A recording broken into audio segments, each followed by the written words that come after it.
Hi everyone, welcome to Take My Life. In today's video, I'm going to show you how to use the camera timer on iPhone. So let's jump right in.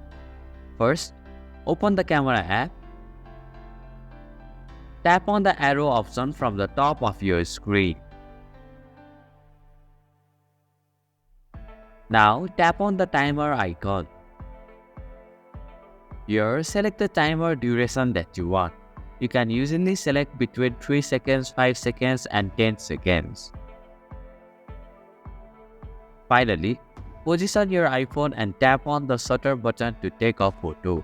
The timer will count down, giving you the time to get ready. When the countdown ends, the photo will be taken automatically. And this is how you can use the camera timer on iPhone. Thank you for watching Take My Life. Hope this video was helpful. If it was, then hit the like button and comment down if you have any questions or feedback. Also, if you are new to our channel, please subscribe and hit the bell icon so that you won't miss our upcoming videos.